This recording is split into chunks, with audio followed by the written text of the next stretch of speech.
순서를 바꿨어요. 나경원님, 제 얘기해도 질문해도 될까요? 조용히 해주시면 제가 질문하겠습니다. 경기도 부천시의회 김기표입니다. 행정처장님, 네. 보통 새로 오시면 축하한다는 말을 먼저 하는데 축하한다고 도저히 제가 얘기가 안 나오네요. 법사에서 이럴 줄 몰랐습니까? 알았습니까? 몰랐습니까? 이럴 것까지는 잘 몰랐습니다. 아니, 민주당 의원들이나 당연히 국회의원들이 당시 파기환송심이나 그분이 주심으로 온 행정처장의 인사나 이거에 대해서 문제제기할 것을 몰랐단 말이에요? 그럴 수도 있겠다는 생각도 했습니다. 그럴 수도 있겠다. 자, 그러면 어떻게 하려고 나왔어요?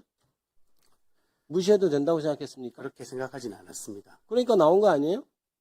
같이 협력하기 위해서. 아니, 떠들 거는 내가 들어주고 내가 버티면 되지. 이렇게 생각하고 나온 것 아닙니까? 그러니까 나왔겠죠. 예? 아니, 지금 파기환송심 역사적으로 문제가 된 사법부의 불신을 초래한 결정적인 그 판결에 주심으로 있었던 사람이 행정처장으로 지금 국회와 국민 앞에 법원의 입장을 밝히는 대표 선수로 나왔는데 그게 가당키나 합니까?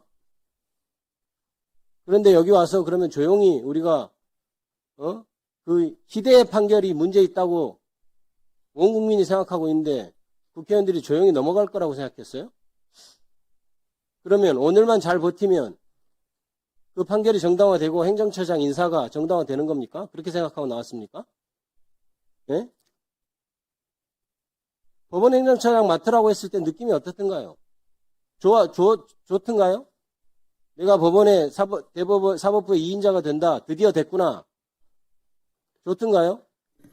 공직자인 자기가 원하는 대로만 할 수는 없다고 생각합니다. 고사할 수도 있죠.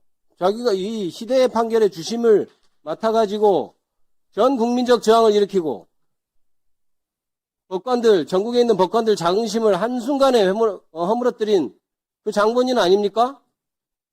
그 사람이 지금 법원을 대표해 나와가지고 국민 앞에 서 있다는 것 자체가 다시 한번 현장에서 일하는 법관들을 다시 죽이는 일이고 자긍심을 잃게 하는 일 아니에요?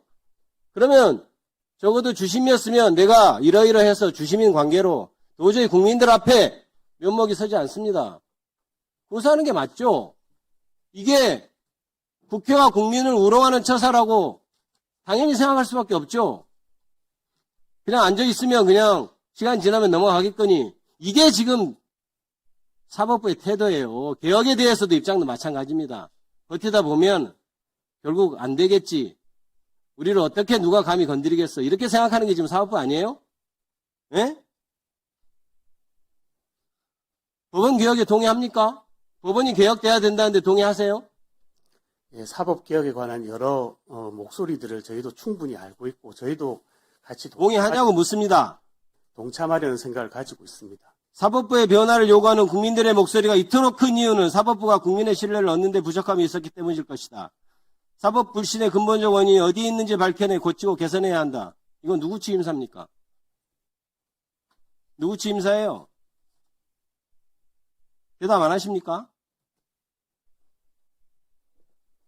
사법부 변화를 요구하는 국민의 목소리가 이토록 큰 이유 원인이 모릅니까? 사법부가 그동안 존중돼 왔고 아까 승복 얘기하던데 판결에 대해서 다 정치권에서 승복 했었어요. 그 이후로 승복이란 말이 없어진 면이 있습니다. 그 계기가 뭐예요? 그 계기가 뭡니까? 대법원의 그 시대의 파기환송심 아니에요? 어디서 이유를 찾습니까? 그리고 넓은 안목과 신중한 실행으로 사법제도와 실무의 개선을 통해 국민으로부터 신뢰받는 법원을 거듭나야 합니다. 아까 얘기했죠. 헌법과 법률에 따라 판결했다고. 사법제도 실무 개선하는 거 그게 문제면 헌법과 법률에 따라 판결했으니까 개혁할 게 없잖아요. 본인 지금 제도에 따라 그대로 판결했다면서요. 개혁할 게 뭐 있어요? 재판에 관한 내용이었습니다.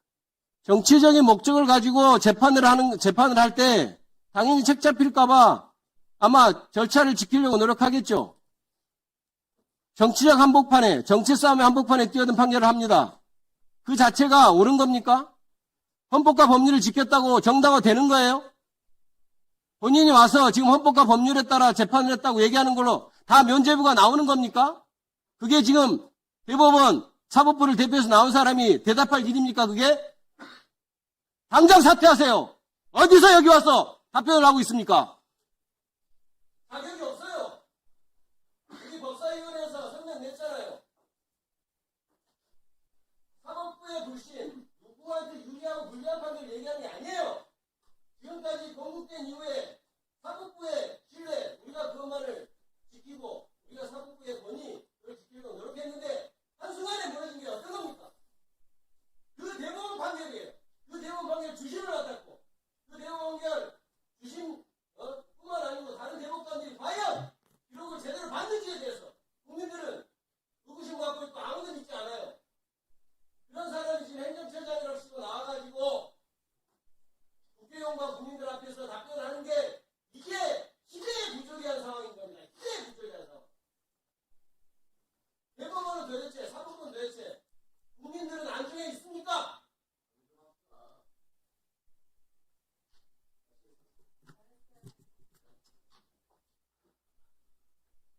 네, 이 희대의 부조리한 상황은 국민께 대단히 송구합니다. 법원행정처장님, 모순입니다. 스스로 모순이십니다. 정리하도록 하겠습니다. 전문법원을 만들자는 의견이 법안으로 제출됐었고요. 15년 동안 이루지 못하다가 드디어 국회에 소위 통과하고 오늘 법사위 통과를 앞두고 있습니다. 그동안 여러 쟁점에 대해서 논의를 잘 정리해 주신 김용민 일소위원장께 감사드리고 신속하게 전체 회의에 상정해 주신 추미애 법사위원장님께 감사드립니다. 그동안 해사법원에 대해서 부산과 인천에서 서로 해사법원을 설치하겠다고 경쟁을 하는 바람에 한 지역으로 가지 못하고 있다가 이번에 해사국제상사법원을 인천과 부산에 함께 둠으로 해서 그동안의 이 과제가 해결이 되고 지역이 함께 발전하면서 또 우리나라의 해사 국제상사에 대한 전문적인 법률 서비스를 시작할 수 있게 되었다 하는 부분에 대해서 굉장히 큰 의미가 있다 생각을 합니다. 법원에서도 지금 2028년 3월로 일응 시작이 되니까 그 준비를 좀 잘 해주시기 바랍니다. 예, 그렇게 하겠습니다. 예, 이까지는 제가 오늘 준비했던 것이고 추미애 위원장님 감사합니다. 네. 그런데 오늘 제가 이 법안에 대해서 조금 토론을 하고 이런 이야기가 있을 줄 알았는데 민주당 의원님들께서 보니까 작정을 하시고 오늘 새롭게 우리 법사위에 오신 법원 행정처장님에 대해서 공격을 하기로 작전을 하고 들어오신 것 같아요. 그런데 지금 이재명 대통령에 대한 파기환송, 유죄취집 파기환송 사건은 엄연히 종결된 사건이 아니고 지금 파기환송된 이후에 계류 중인 재판인 겁니다.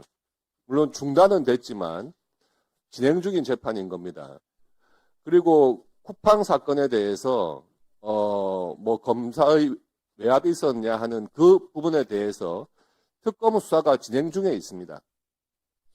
우리가 수사와 재판의 결과에 대해서는 정치적인 입장에서 비판도 할 수 있고 문제제기도 할 수 있다고 생각하지만 이렇게 진행 중인 재판, 진행 중인 수사에 대해서 그 내용에 관여하려는 그런 의도는 저는 맞지 않다고 봅니다.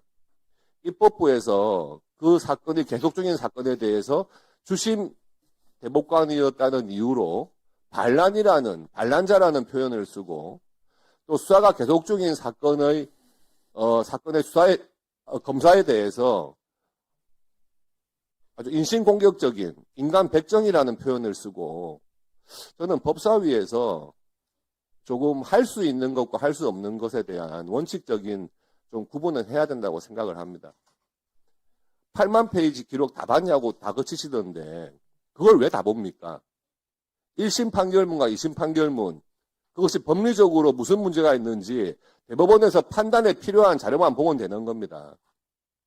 우리 법사위에서 통과되는 모든 법안들, 다른 상임위에서 오는 법안들 우리가 다 내용 봅니까? 쟁점들 다 알고 있습니까? 그 상임위에서 올라온 사건, 그 법안의 문제점들에 대해서만 토론하는 것 아닙니까? 본회의에서 법안들 봅니까? 각 상임위에서 했던 그것을 믿고 표결하는 거 아닙니까? 대법원에서 법률심입니다. 1심, 2심, 유죄, 무죄가 완전히 갈린 사건에 대해서 그것 어느 것이 맞느냐, 그거 판단하면 되는 겁니다.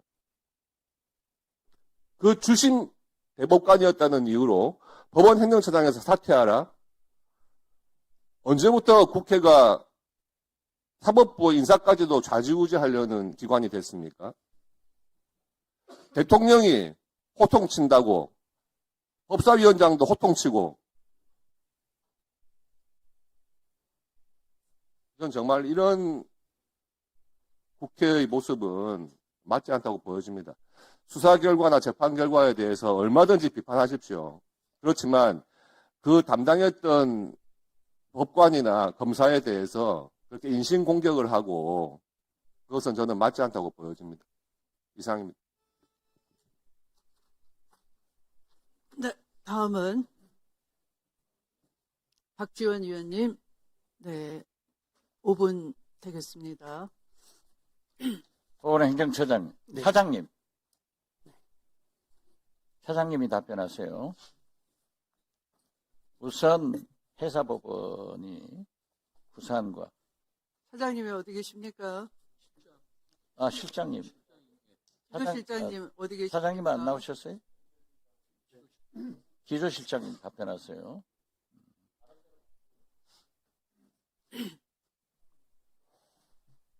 네, 기획조정실장입니다. 예. 우선 해사법원이 부산과 인천에서 설립된 것을 진심으로 축하하고, 우리 곽규택 의원님 수고하신 것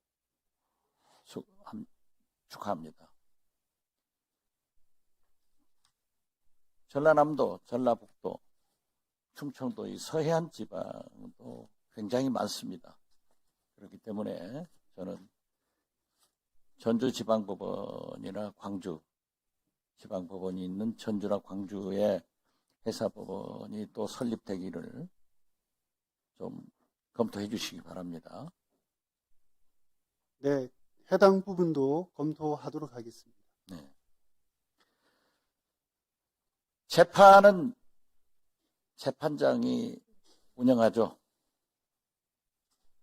네, 재판 진행은 재판장이 하도록 되어 있습니다. 질서 유지도 재판장이 하지 않습니까? 네, 그렇습니다. 그러면은 법사위원회는 누가 진행하죠? 법사위원장이 진행하면서 법원 행정처장의 문제점을 지적하면서 퇴장해라 했으면 퇴장을 해야 되는 거 아니에요? 어떻게 생각하세요? 그 부분은 제가 이건 마치 말이죠. 조의대 사법부가 국회에서 입법한 내란 재판부의 구성에 대해서 원천적으로 도전을 하고 싸우자고 덤비는 그러한 인사를 한 것하고 똑같이 저는 생각합니다. 보십시오. 영장실질심사를 담당한 서울중앙지법 4명의 부장판사 중 내란 재판부 영장 담당 판사로 그 4분 중에 2분을 데려왔으면 계속 영장 기각해라 하는 사법부가 국회의 입법권에 대해서 도전하는 것 아니에요? 싸우자는 것 아니에요? 어떻게 생각하세요? 그 부분은 사법행정을 담당하는 기획조정실장이 답변하기에는 부적절한 것 같습니다. 그 사법행정조정실장 어디 계세요? 말이 되지 않지 않습니까? 서울중앙지법에서 계속 내란 주동자들에 대해서 관련자들에 대해서 영장을 실제로 기각하고 또 재판이 불공정하게 진행되고 그래서 효과적인 내란 재판을 하기 위해서 내란 재판부가 국회에서 입법화됐다고 하면은 조희대 대법원장이 법원행정처장이 지켜야 된다는 것은 원칙 아니에요? 말씀해 보세요. 해당 영장 판사들이 사안에 따라서 적절하게 판단할 것으로. 아니 그 많고 많은 판사 중에서 3,000명이 넘는 판사 중에서 하필 습관적 영장 기각을 해온 그 네 분의 수원 브라더스 꼭 내란 재판부 영장 실질 심사를 담당하는 판사로 임명할 필요가 왜 있냐 이거죠. 법원 인사는 언제 있어요? 2월 6일 이번 주 금요일 발표하는 것으로 알고 있습니다. 2월 6일. 그러면 지기현 판사는 2월 19일 날 윤석열 판결을 하고 가는 게 아니고 그 전에 갈 수 있어요? 그렇지는 않을 것 같습니다. 2월 6일 날 한다면요. 인사 발표가 2월 6일이라는 인사 발표가 하고 시행 일자는 며칠자예요? 2월 23일입니다. 2월 23일. 23일.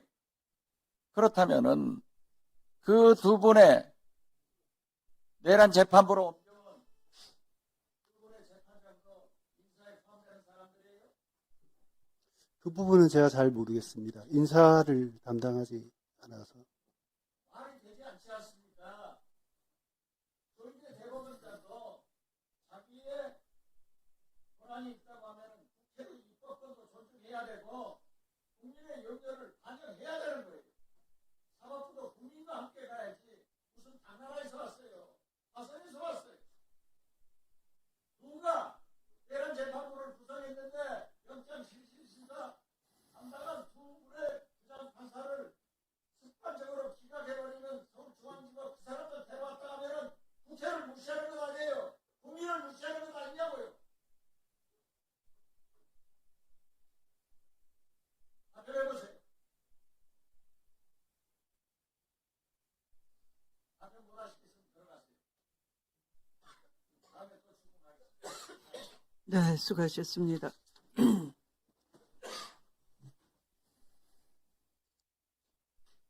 다음은 박은정 위원님 질의 순서입니다. 5분입니다. 법원행정처장님, 오늘의 처장님의 태도는 매우 충격적입니다. 지난 2025년 5월 1일 대통령 후보에 대한 판결에 대해서 국민들이 판단하실 거다. 아까 그렇게 말씀하셨는데, 국민이 이미 판단했어요. 그것이 사법 쿠데타라고요. 그래서 국민이 선택했습니다. 지금 그 대통령 선거에서요. 그러면은 그 이례적인 판결, 말도 안 되는 모든 절차들을 다 무시한 그 판결에 대해서 반성하고 오셨어야 돼요, 여기에, 이 자리에. 그런데 오셔가지고 아무런 반성 없이 반성하지 않으면서 그렇게 답변하시는 건 국민을 무시하는 처사입니다. 반성하지 않는 사법부에 대해서 국민들은 냉정하게 판단할 겁니다. 조희대 대법원장을 대법원장으로 인정 안 해요. 많은 국민들이요, 지금. 그런 국민들의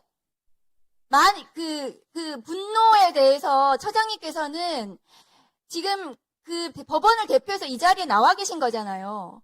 그런데 그런 답변하시면 어떡합니까?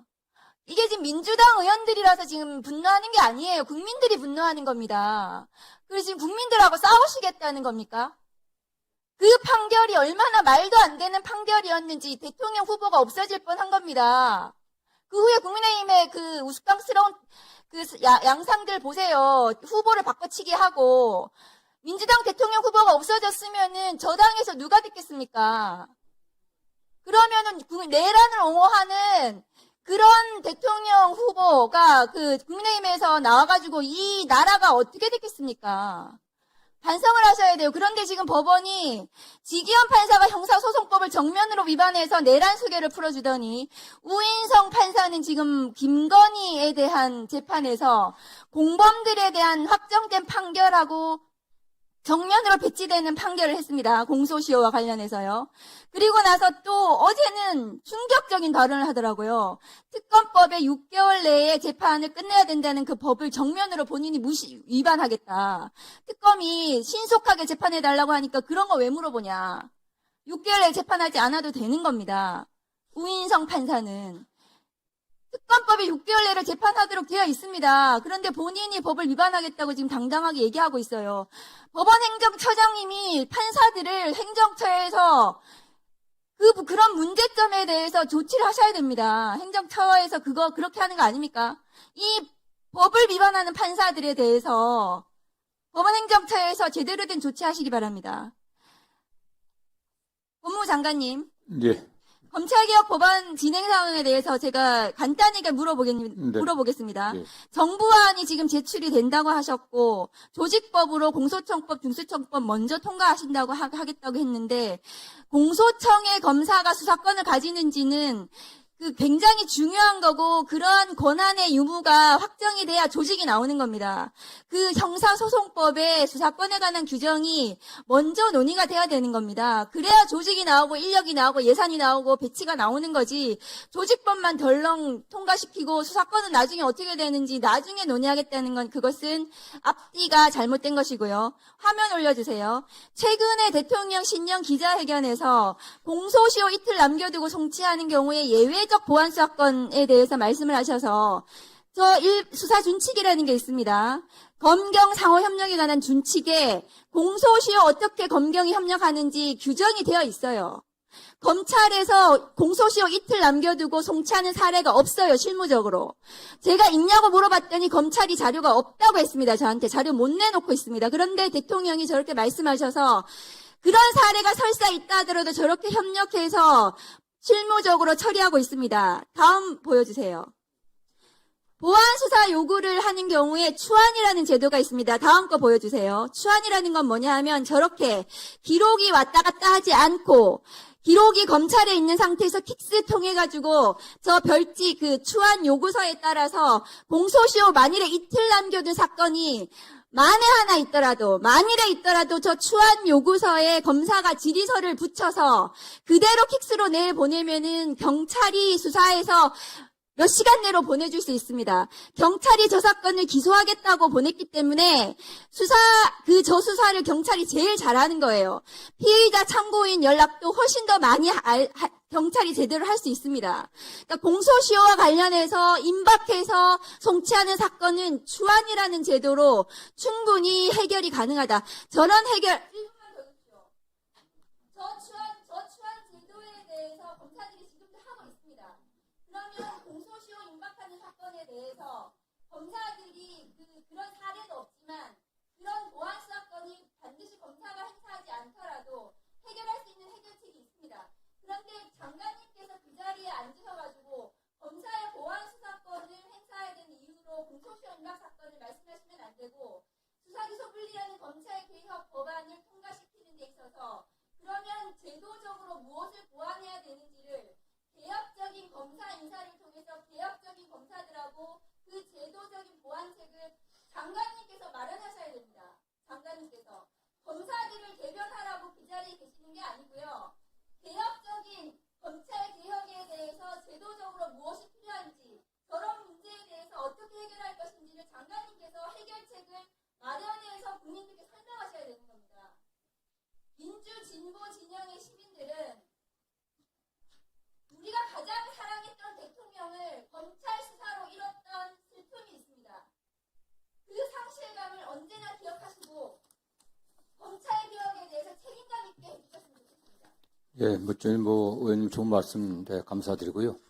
수사기소의 확실한 분리라는 대원칙에 손상을 가겠다는 생각은 1도 없습니다. 그리고 다만 정부 안에 아시겠지만 총리실에 지금 어쨌든 TF 구성돼 갖고 같이 의논들 하고 있습니다. 그리고 저희가 지금 인사도 말씀하셨지만 할 수 있는 한 물론 어떤 분이 개혁적인 검사인지 개혁적이지 않은 검사인지 제가 또 양단을 나눌 수는 없습니다. 다만 그래도 검찰 개혁에 같이 할 수 있는 그런 분위기를 조성하려고 저희도 최대한 노력을 다 하고 있고요. 의원이 염려하시는 검찰이 다시 수사권을 갖고서 그 권한을 오용하고 남용하지 않을 수 있는 그런 제도를 만드는 데 저희도 관심을 갖고 노력하고 있습니다. 네. 보안 수사권은 수사권이기 때문에 수사권을 검찰에 남겨두는 한 그 상황은 되풀이됩니다. 그런데 지금 보안 수사권을 남겨두겠다고 하는 저런 사례들이 사실상 실무에 있는 제도적인 보완책이 충분히 있는데도 불구하고 수사권을 남겨두는 이유가 되어서는 안 되는 거죠. 예. 저런 해결책을 장관님께서 실무적으로 무엇이 시행되고 있는지를 찾아보시고 제도적으로 마련해가지고 그것을 국민들께 설명을 드리고 제도 관습을 마련하셔야 되는 겁니다. 예, 저희도 뭐 다양한 의견들을 준비해갖고 그 TF에 제출하고 있고요. 예, 저는 보안 수사의 방점에 보완하는 점, 경찰 수사의 미진한 부분들, 그걸 어떻게 보완할 건지 저는 늘 그렇게 표현했습니다. 그래서 그 여러 형태가 있겠지만 의원님께서도 많은 또 의견을 주시고요. 저희도 그런 면에서 의원들 염려하시는 검찰이 다시 권한을 남용해갖고 할 수 있는 그런 상황이 오지 않게 또 최선을 다하도록 노력을 하겠습니다. 네. 그것이 보완이 될지 남용이 될지 알 수 없는 것이 수사권입니다. 네. 그 보완은 경찰을 통해서 보완 수사 요구를 통해서 충분히 가능합니다. 그렇게 가능한 제도적인 장치들을 장관님께서 마련해야 되는 것이 국민 집권 정부의 검찰 개혁을 하는 장관님의 역할입니다. 일단 저희들도 의견을 내고요. 일단 경찰이나 어쨌든 정부 안에서 여러 가지 또 교수들하고 자문단하고 같이 논의를 좀 더 진척시키도록 하겠습니다.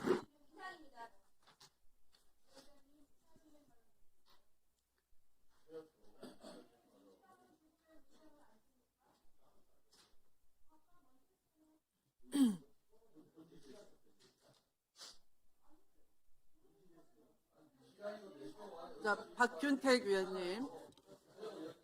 네, 질의 순서입니다. 5분입니다.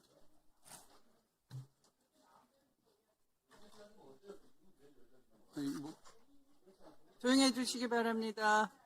예, 제가 네. 진행하겠습니다. 우리 행정처장님, 네. 대선 후보 선거법 위반 사건 재판할 때 8만 페이지 기록을 다 보았느냐라고 전현희 의원님이 질문했을 때 필요한 범위 내에서 봤다라고 말씀을 하셨습니다. 그 사건 기록들 복사해서 돌린 적이 없는 걸로 알고 있습니다. 그러면은 주심 대법관이었던 분이 필요한 범위 내에서 봤다라고 얘기할 때 다른 대법관들은 거의 보지 않고 재판을 했다는 뜻이 되는 것 같습니다. 그렇진 않습니다. 그러면 다른 분들은 다 보셨습니까? 다 필요한 범위 내에서는 모든 대법관들이 다 본 걸로 알고 있습니다. 야당의 대선 후보의 출전 자격을 박탈을 하는 재판을 하면서 어떻게 그런 재판이 이루어질 수가 있고 특히 이틀 만에 결정이 될 수 있는지 그것은 아마 정상적인 시각을 가진 국민들은 이해를 못할 겁니다. 그리고 반대편에 앉아 계시는 의원님들 중에는 국회의원들은 법안 통과시킬 때 다 읽고서 하느냐라고 반문을 했습니다마는 자기가 대표로서 발의하는 법안은 당연히 읽고 관련된 자료들, 논문들, 현상들 다 연구가 해가면서 하지 법안을 안 읽고 통과시키지는 않는 것 같은데 어쨌든 주심 대법관이었던 분 입에서 필요한 범위 내에서 봤다라고 답이 나온다는 것은 저는 참 놀라운 부분인 것 같다는 생각이 듭니다. 행정처장으로 임명되실 때 이 문제가 제기될 거라는 것 생각을 못 해보셨습니까? 생각을 전혀 못한 건 아니지만 이게 오늘 같은 이런 상황이 될 거라고는 생각은 못했습니다. 근데 저는 이 사건에서 이번 사안에서 우리 처장님의 자격 문제보다도 더 걱정스러운 것은 왜 대법원은 국민의 눈치를 볼 생각이 없는 걸까라는 점입니다. 국민이 주권자라는 것을 인정한다고 한다면 최소한 재판은 또 독립이라고 할지라도 행정이라는 것은 그야말로 독립적으로 이루어지는 것이 아니고 국민의 눈높이에 맞게 이루어져야 하는 것 아니겠습니까? 이번에 내란 사건에 대한 영장전담 판사들 2명 임명하는 거 우리 박지원 의원님께서 질문하신 것처럼 왜 거기에 문제의 원인이 됐던 그 4명 중에 2명을 거기에 앉힐 수가 있는 것입니까?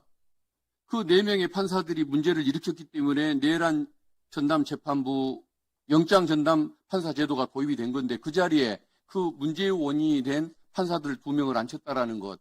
이것은 결국은 법원이, 특히 대법원이 국민하고 기싸움을 하겠다는 얘기밖에 안 되는 것 같습니다. 어떻습니까?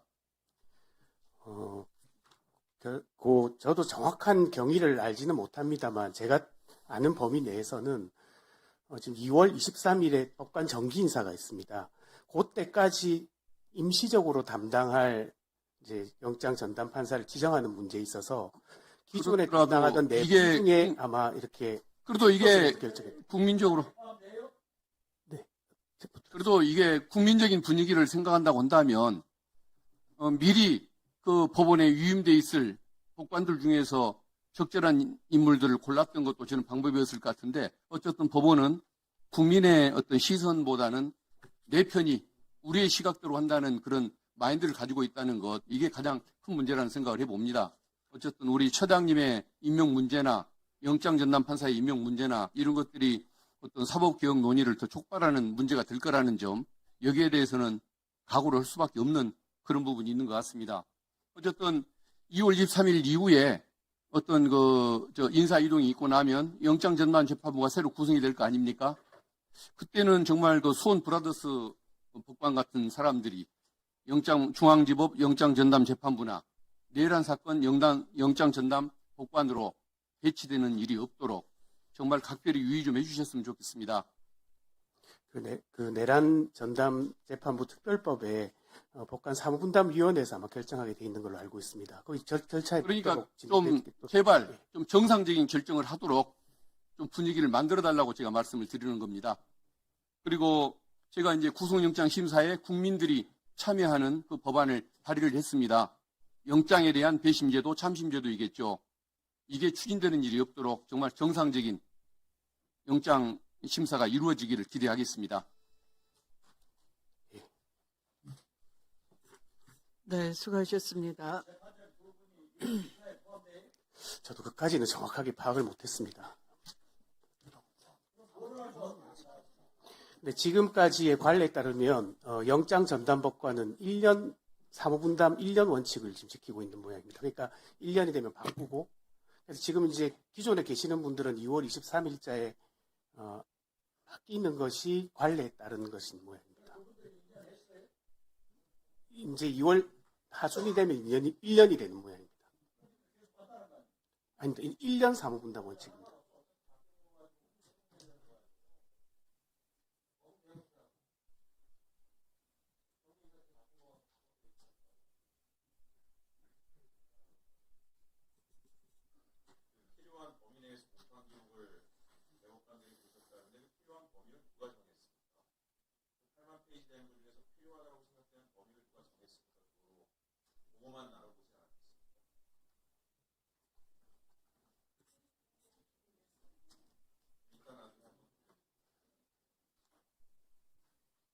네, 다음 순서는 김재섭 위원님이십니다. 5분 질의입니다.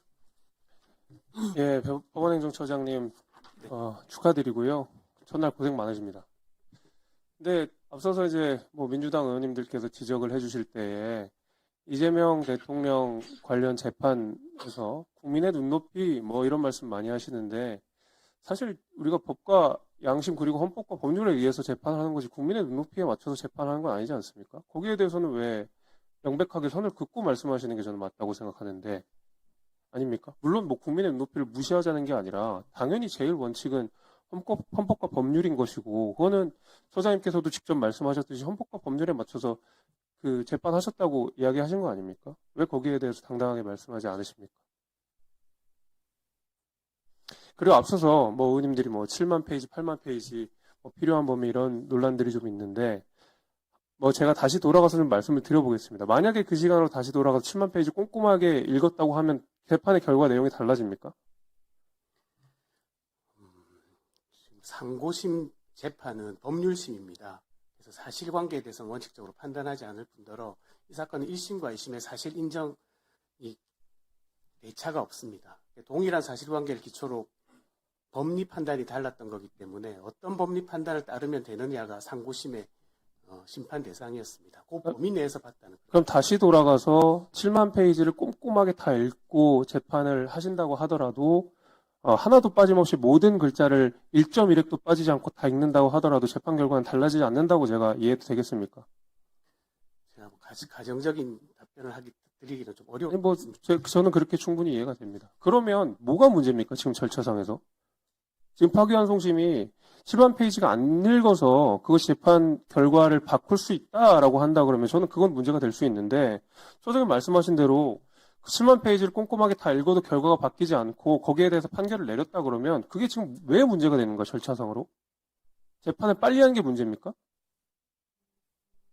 문제가 됩니까? 그거 왜 말씀을 못 하십니까? 직접 주심으로 하셨는데. 문제가 됩니까, 그게?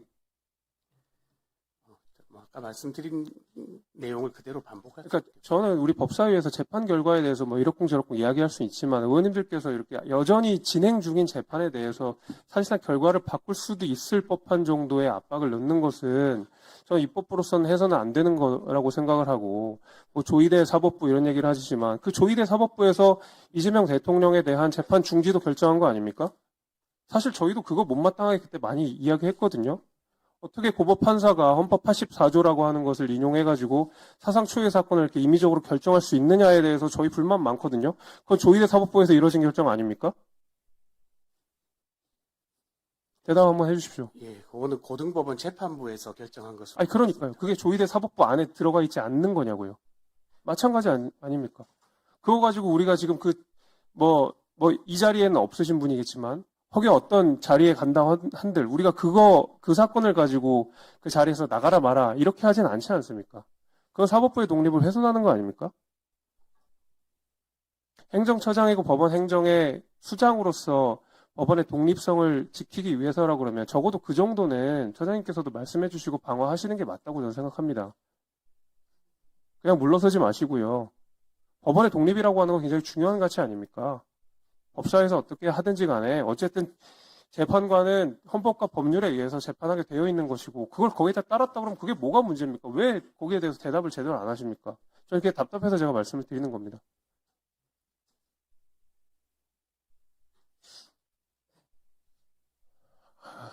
아무튼 재판 결과에 대해서는 그렇게 해서 앞으로도 법원에서 잘 이끌어 주시기를 바라고요. 말씀하신 대로 우리가 이제 얼마 있으면 법 왜곡죄가 또 본회의에 통과될 가능성이 있는데 앞서 차장님 말씀하신 대로 거기 우려 사항이 있다라고 말씀을 하시지 않았습니까? 그렇죠? 그러니까요. 아니 법 왜곡죄 따르면은 얼마든지 차장님도 지금 법 왜곡죄로 걸릴 수 있는 문제 아닙니까? 특정인을 유리하게나 불리하게 할 수 있는 문제니까요.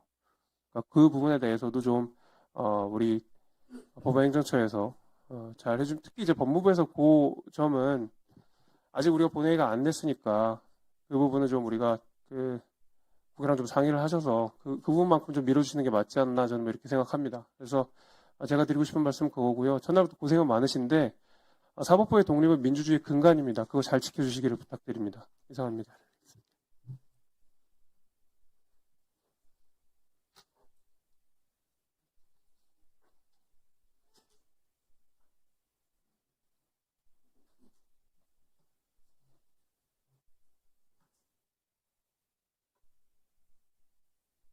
행정처장님, 네.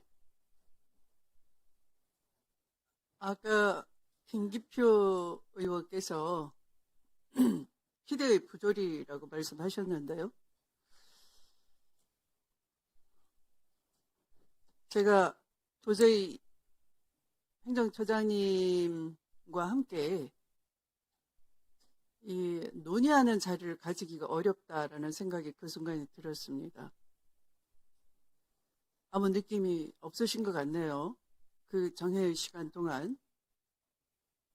적어도 다시 그 자리에 앉으시려면 왜 그러한지, 왜 그런 발언을 들었어야 했는지 반성이 있었어야 되는 겁니다.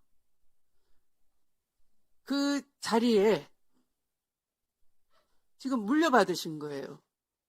누구 대신 물려받으셨습니까? 그 전임자가 누구십니까? 예, 전임자는 천대엽 전임 행정처장입니다. 천대엽 행정처장이 국회에서 이 문제 가지고 답변하는 거 보신 적 있습니까? 예, 본 적이 있습니다. 그러면 인정하시겠네요. 국회에 출석해서 사건 기록을 다 살펴봤다라고 진술하는 것을 누누이 강조하는 것을 다 지켜보셨겠습니다. 제가 알기로는 이제 그런데 지금 주심이면서 필요한 범위 내에서 봤다라고 당당하게 말씀하십니다.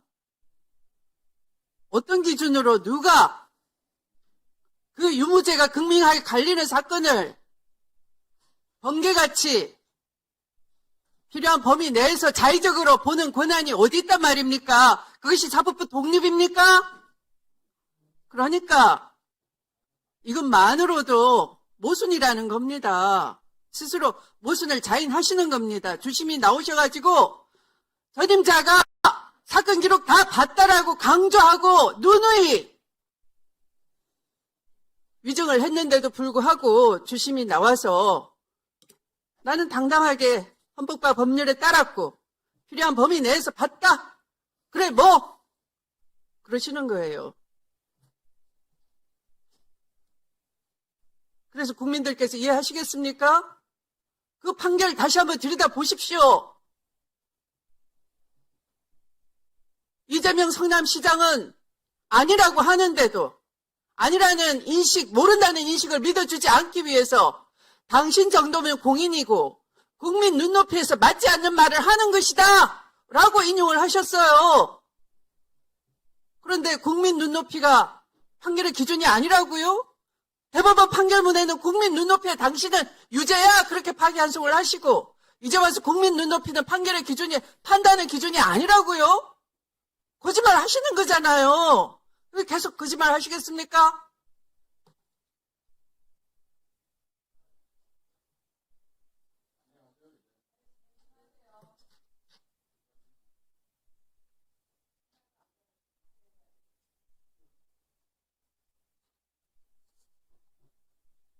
답변 한번 해보십시오.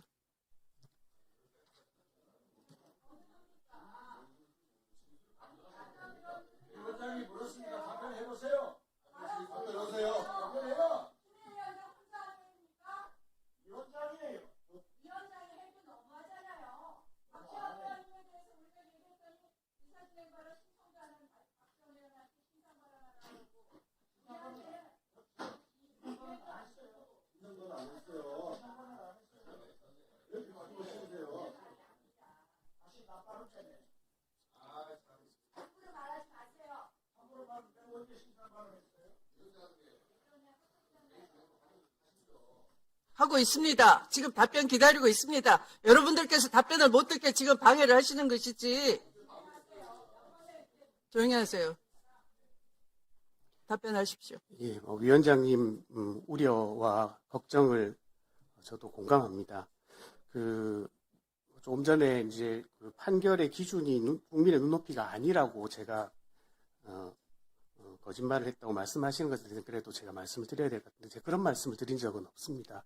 헌법과 법률에 따라서 정당한 절차, 적법한 절차에서 판결을 했다고 말씀드렸고요. 국민 인식을 판결에 인용하셨지 않습니까? 그거는 그냥 국민 인식이라는 게 국민 눈높이 아닙니까? 그러니까 기록을 제대로 안 봤다 이 말씀이에요. 상고 이유를 판단할 수 있는 범위 내에서는 다 봤습니다. 상고 이유는 검찰 아닙니까? 상고 이유서를 낸 쪽은. 당연히 이제 답변서에 필요한 범위 내에도 다 확인을 했습니다. 답변서 내자마자 그 이튿날 전원 합의체 회부를 하시고 평결하신 거 아닙니까? 그래서 그 기록을 실제 그 순간에 어떻게 다 봤느냐를 누누이 국민의 상식으로 질문하는 거 아닙니까? 질문이 궤변입니까? 질문도 상식적이어야 되는 거죠. 근데 그 지극히 상식적인 질문에 명쾌한 답변이 없었던 거예요. 그리고 마침내 주심이 나오신 겁니다. 보무도 당당히.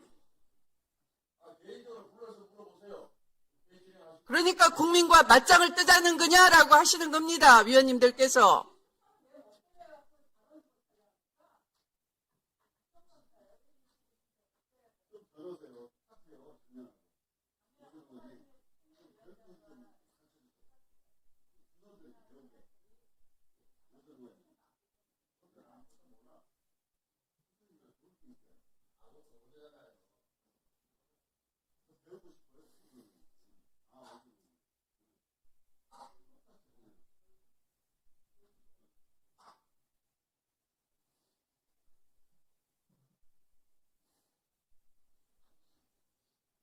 헌법과 법률은 국민 눈높이와 어긋나면 되는 겁니까?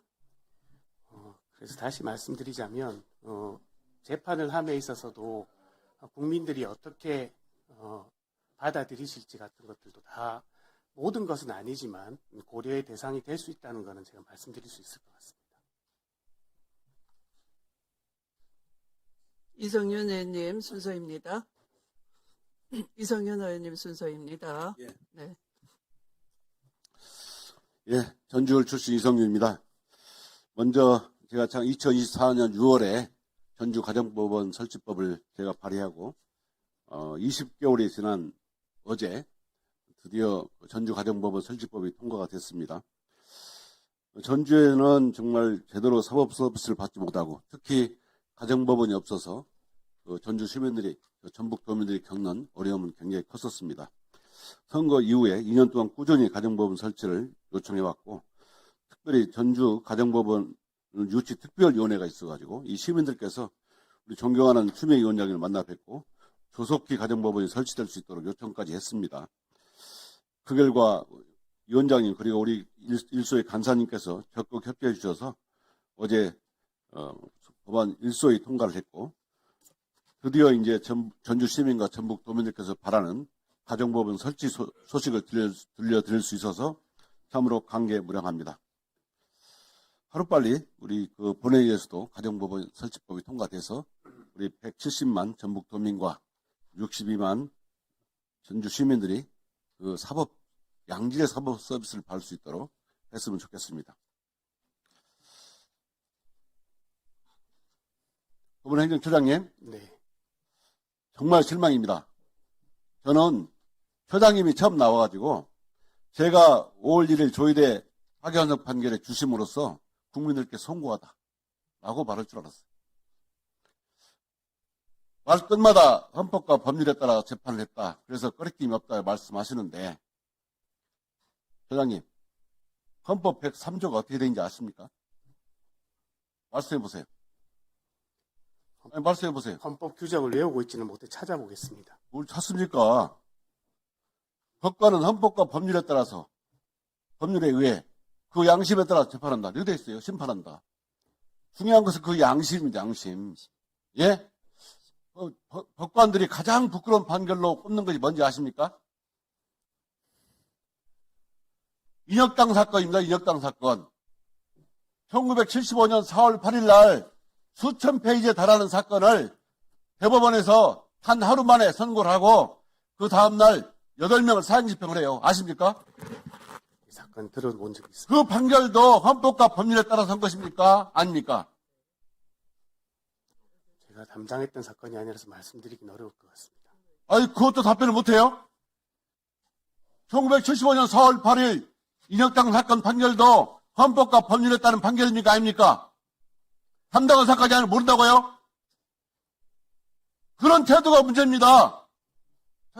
처장님께서 취임식에 말하겠습니까? 사법 불신의 원인을 찾아가지고 반성해야 된다 했죠?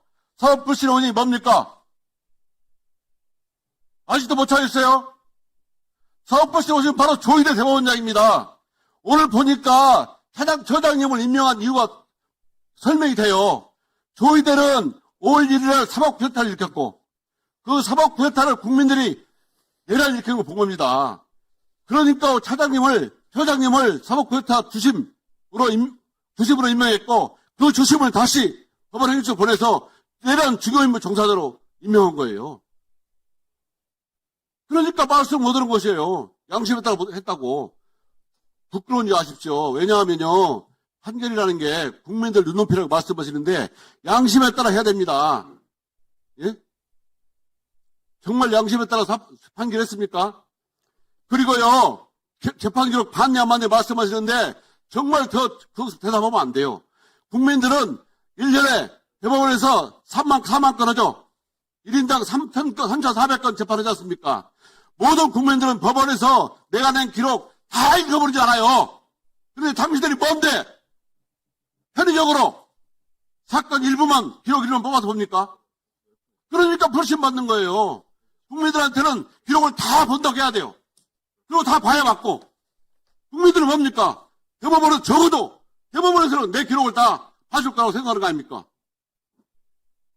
조희대도 법원에, 국민에게 도전했고, 법원 행정처장으로 바로 주심을 임명해가지고 법원에, 국민께 도전했고, 또, 우리 박지원 의원님 말씀하신 것처럼 영장판사 2명을, 그 기각을 만연 영장판사 2명을 또 내란 전단재판부 영장판사로 임명해서 국민께 도전했어요. 도대체 조희대 대법원은 국민들이 그렇게 우습고 안중에 넣었습니까? 지금 처장님도 똑같은 태도를 보이고 있어요. 이러면 법사위에 나오기 어렵습니다. 이런 제일 그럴 거예요. 보세요. 진심으로 사과드리고 국민들께 반성해야 됩니다. 답변해보세요.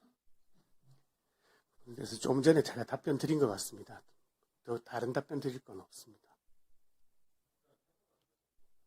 앞으로 계속 물어보겠습니다. 끝까지 물어볼 거예요. 보세요. 국민들이 오늘 처장이 나온다니까 답변을 기다리고 있어요. 어떻게 답변할 것인지. 국민들은 조희대 내란 사법부에서 보고 있고 처장님은 내란 중대부 종사자예요. 정부도 반대로 밀렸까요? 반대로 조금이라도. 답변을 좀 성실하게 진지하게 해주시기 바랍니다.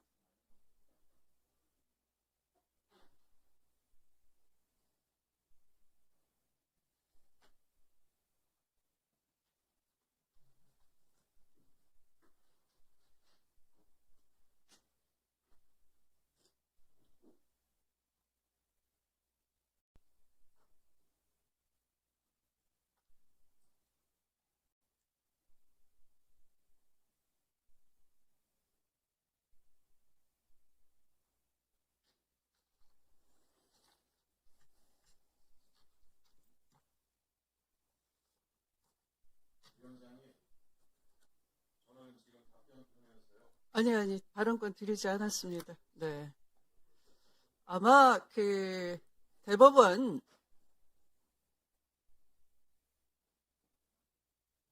국정감사에서 이 문제가 가장 뜨거웠습니다.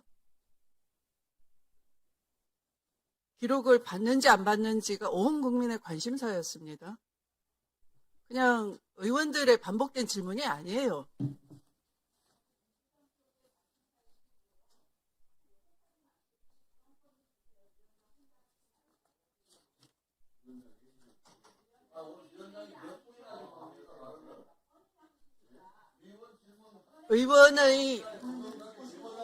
의원들은 국회법을 준수해 주시기 바랍니다. 또다시 경고할 수 있습니다. 발언권 제한하거나 퇴장을 명할 수 있습니다. 위원장의 진행에 방해하지 말아 주시기 바랍니다. 자, 그러면 그 당시 대법관으로서 이 문제에 대해서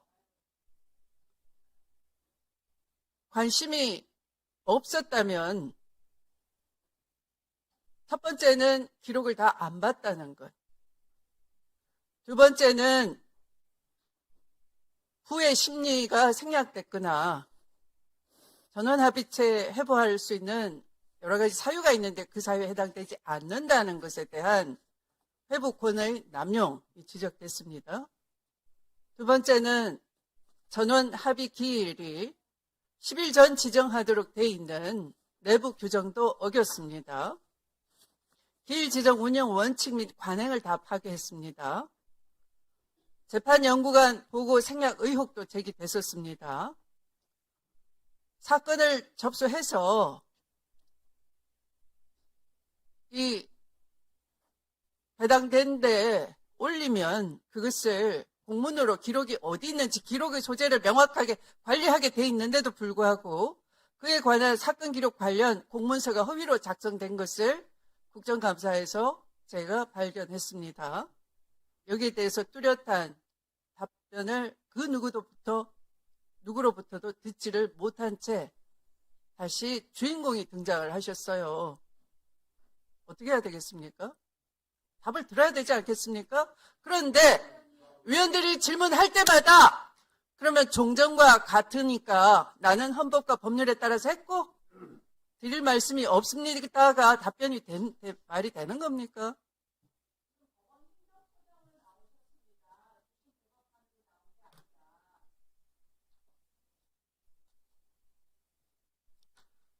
지난번 법원 행정처장은 본인 일이 아닌 거로 일반적으로는 이렇게 합니다.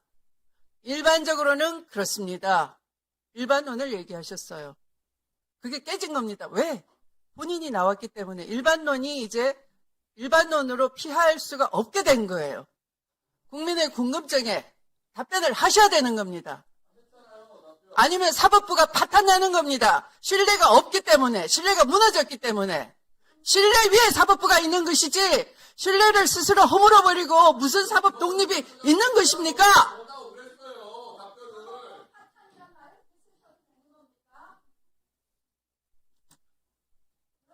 본인한테야 넉넉한 판결 후하게해주니까 좋으시겠지. 사법부 파탄 안 났겠죠.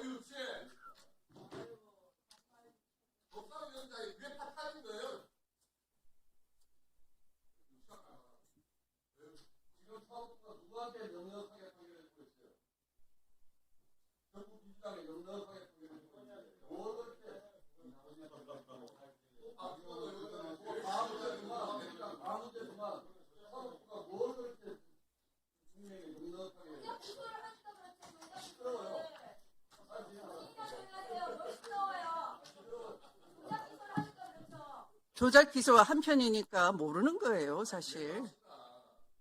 사법부는 수사를 해야 한다. 수사를 필요한 범위를 누가 어떻게 정했는지, 결과를 조작하려고 했는지. 자, 그러면 나경원 의원 질의 순서입니다. 하세요. 잘 해보세요. 그 위원장은 제발 편파 진행 좀 하지 마십시오. 뭘 우리 기대하십니까? 법사위가 허위사실 제조기가 자, 시간 갑니다. 동료 의원한테 시간 허위사실을 갑니다. 내도 신상 발언도 못하게 하고 위원장은 이런 편파 진행 좀 하지 마십시오. 수준 미달입니다. 수준 미달. 자, 오늘 민주당 의원들이 하루 종일 한 것은 사법부 압박입니다. 범죄자 대통령 이재명 대통령 만들어준 게 사법부입니다. 말 삼가하세요. 무슨 말을 삼가합니까? 사법부가 잘못한 거 있습니다. 선거법은 633 원칙으로 판결 받은 나경원 1년 의원 안에 뭐예요, 그럼? 조용히 하세요. 제 발언권입니다. 조용히 시켜주세요. 633 원칙을 지키지 않고 선거법 재판을 오래 진행했기 때문입니다. 자, 두 번째 정리하도록 뭐 하겠습니다. 했습니까? 두 번째 뭐 했습니까? 뭘 또 정했습니까?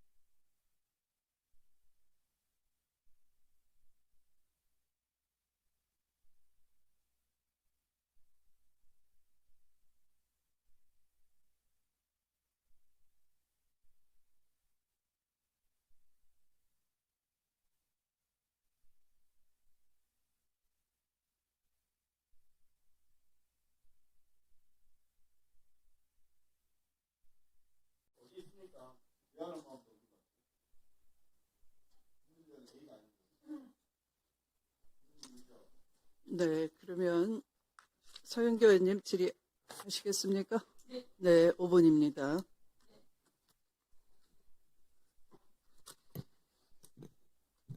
전 박용재 대법관님 잘 오셨어요.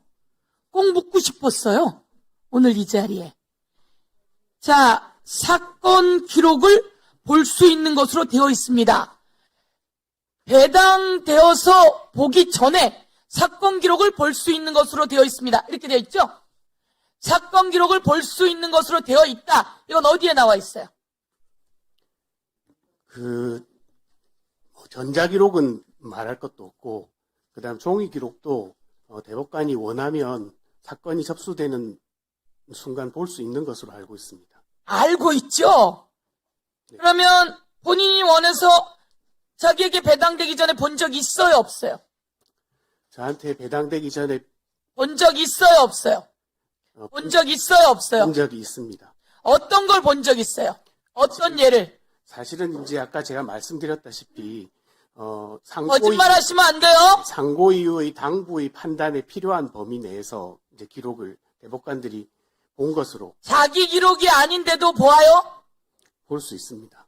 볼 수 있어요? 보아요? 그리고 이제 이 사건 같은 자, 경우는 제가 대법관에게 물어봤어요. 배당된 것도 하기 바쁜데 다른 거를 누가 먼저 사전에 보냐? 이게 기본 아니에요? 대법관 한 명에게 주어진 사건이 얼만데 뭘 사전에 봐요? 가슴에 손을 얹고 거짓말인지 아닌지 저희는 다 알아요. 왜 국회의원들이 이런 얘기를 계속 하겠어요? 박영재 대법관을 믿었어요. 그런데 박영재 대법관이 주도해서 윤석열 편을 들고 한덕수 편을 들고 그리고 이재명이라고 하는 더불어민주당의 대통령 후보를 날려버릴 결심을 한 거 아닙니까? 이거 꼭 물어보고 싶었어요. 그런데 여러분은 꽁꽁 숨겨놓고 나오지 않은 거예요. 오늘 박영재 대법관이 이야기한 내용을 보면 말투, 표정 모두 다 해서 사전에 읽었습니다는 거짓말로 확인하는 걸로 하겠습니다. 두 번째, 종이 기록으로 보게 되어 있는데 전자 기록으로 그게 왔습니까? 지금 이제 형사도 전자소송으로 이행하는 단계입니다. 그 과정 이행하는 단계이지 전자 소송으로 전자 기록으로 왔어요, 안 왔어요? 그땐 불법이에요? 저희는 왔어요, 안 왔어요? 전자기록으로 다 왔습니다. 전자 기록으로 왔으면 그 전자 기록 온 거를 어떻게 열어봤어요? 그건 열어볼 수 있게 돼 있습니다. 어디서 어떻게 열어봤냐고요? 그럼 컴퓨터로도 다 열어볼 누구 컴퓨터로요? 각자 자신의 컴퓨터로 자신의 컴퓨터로 열어볼 수가 있어요? 열어볼 수 있습니다. 지금 그것도 역시 일반적인 경우를 말씀드리는 겁니다. 아니까 저기 우리 그 대법관이 그걸 열어봤냐고요? 네, 직접 열어봤냐고요? 저도 열어봤습니다. 열어봤어요? 그럼 그 기록 가지고 올 수 있어요? 지금은 가져올 수가 없습니다. 이미 기록은 다 내려갔습니다. 뭘 내려놔요? 그 기록은 다 들어있죠? 제가 그러면 그 기록을 열어볼 때 본인 컴퓨터로 들어와요, 그게? 열어볼 수 있습니다. 그러니까 열어봤어요? 저는 위증인지 아닌지 확인합니다. 네, 열어봤습니다. 열어봤어요. 그러면 그거를 비서실에 있는 사람들 컴퓨터를 통해서 들어오는 겁니까? 제가 그 과정은 정확하게는 모릅니다. 그러니까 모르잖아요. 왜냐면 내가 확인을 했거든. 확인을 했는데 비서실에서 그걸 열어준 적이 없다는 거예요. 그리고 그건 들어오지 않고 그럼 그건 어떻게 들어오냐? 다른 방식으로 본다는 거예요. 그 일반적인 민사전자소송 보는 거하고 비슷한 방식이라고 생각하시면 됩니다. 그 방에 민사연구관이 있죠? 그렇지만 형사연구관이 있어요, 없어요? 대법관으로 계실 때 그 방에 형사연구관이 있어요, 없어요? 대법관실마다 전속연구관이 2사람씩 있습니다. 전사연구관이 2사람 있는데 형사예요, 민사예요? 민사, 형사, 행정 다 담당을 합니다. 형사는 어디에 있어요? 그 대법관실에 같이 있어요? 아니죠? 대법관실 같은 방을 쓰고 있습니다. 제가 들어가서 봤는데 가서 누가 이 자료를 줬느냐라고 물었더니 의원님 전 민사라서 모릅니다. 민사는 여기에 있습니다. 형사는 여기에 있지 않습니다라고 얘기하는 걸 우리가 대법관실에 가서 다 물어봤는데 왜 거짓말을 하세요? 그렇지 않습니다. 아마 연구관이 아니라 주무관의 경우에는 연구관을 만났는데 무슨 소리를 하는 거예요? 연구관은 민사, 형사, 전속 연구관은 민사, 형사, 행정. 자, 종이 기록으로만 보게 되어 있는데 종이 기록으로 봤어요? 전자소송 기록으로 봤어요? 봤어요? 안 봤어요? 그 내용을 7만 페이지 봤어요? 안 봤어요? 자, 위증인지 아닌지 다시 묻습니다. 7만 페이지 봤어요? 안 봤어요? 예, 의원님 제가 사실은 아까 그 비슷한 질문을 받고 답변을 드린 게 있습니다. 상고 이후에 당부에 필요한 범위 내에서 기록을 봤다고 말씀드렸습니다. 자, 그러면 여러분은 대한민국의 대선 후보인 이재명 후보예요. 그렇죠? 그리고 2심에서 요목조목 다 무죄 났어요. 그래요, 안 그래요? 그 내용이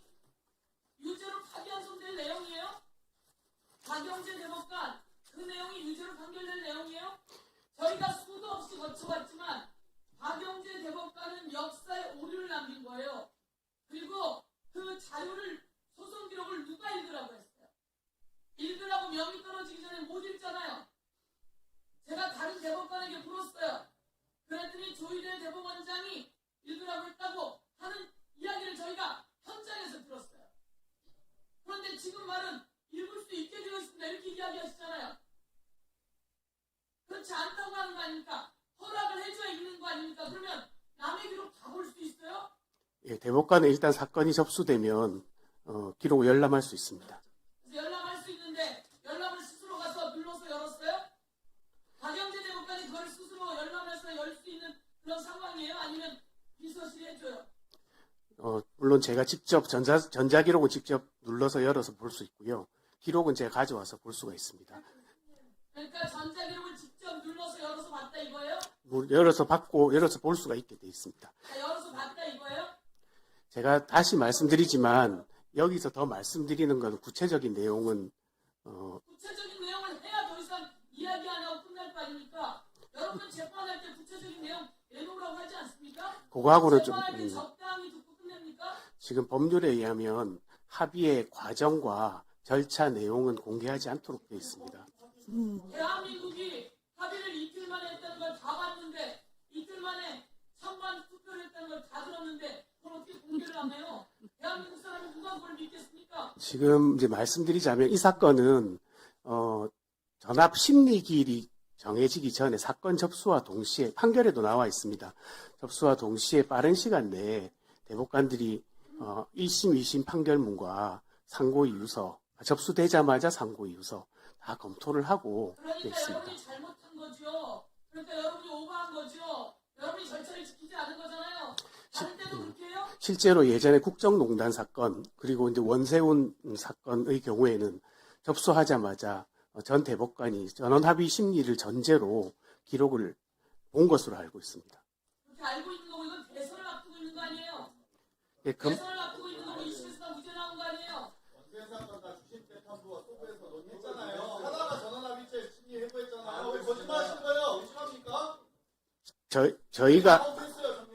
저희가 가지고 있는 자료에 기초해 보면 이 사건과 같은 방식으로 심리된 것이 그러한 사건들이 있다고 알고 그 있습니다. 사건은 그렇지 않다고 지금 이야기하시잖아요. 대법관을 믿고 따르려면 국민의 생명을 맡기는 건데 당신들은 그렇게 거짓말하시고 그렇게 남의 목숨을 그렇게 함부로 날리시고 대한민국의 더불어민주당의 대선 후보를 날릴 작정을 했던 거 아닙니까? 거기서 여러분이 작당을 하고 모의를 했던 거 아닙니까? 그런데 이것을 법원행정처장으로 다시 와서 이렇게 하시면 반성하고 그리고 온 세상에 공개해야 되는 거 아닙니까?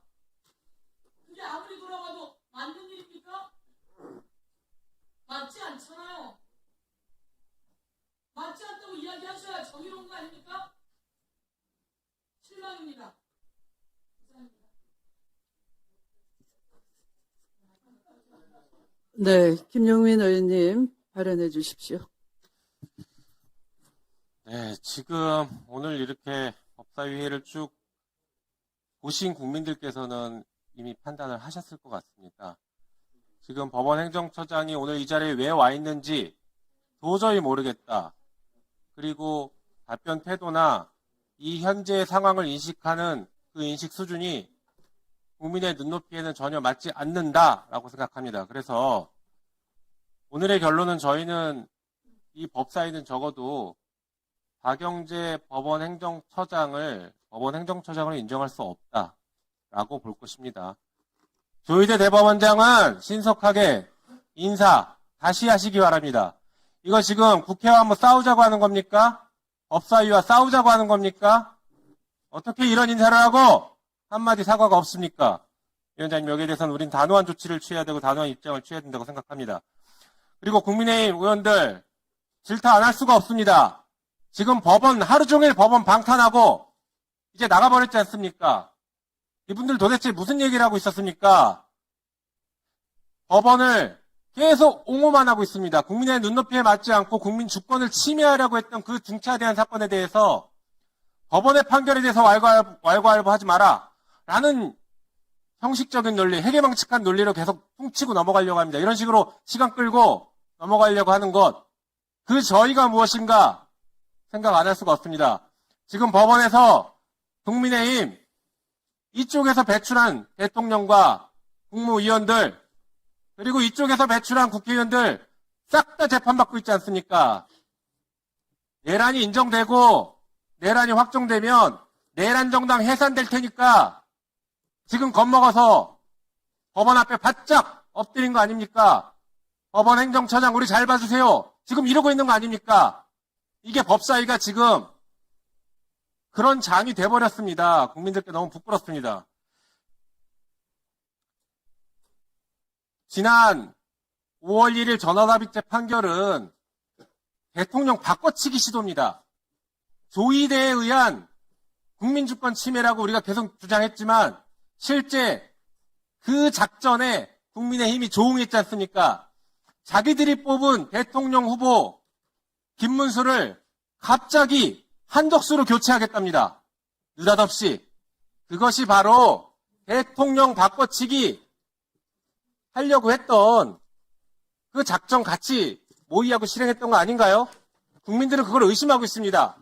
그 의심했던 그 상황에 지금 핵심 주범이 지금 법원 행정처장이에요. 그럼 이 자리에 왔으면 적어도 오늘 거기에 대해서 해명을 해야죠. 해명 안 할 거면 왜 합니까? 저는 그래서 이 문제는 우리가 더 심각하게 바라봐야 될 것 같고 법원 행정처장으로 인정할 수 없다고 생각합니다. 네, 수고하셨습니다.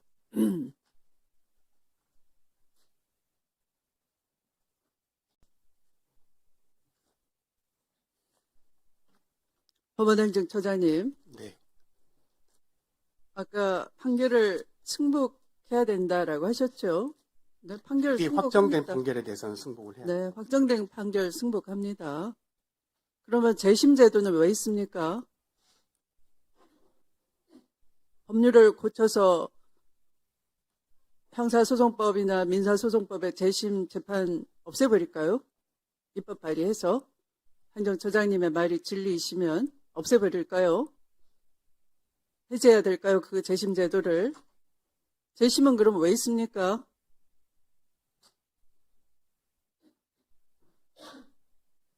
수사 날조, 증거 조작 그런 거 있을 수 있죠? 허다에 있는 거죠.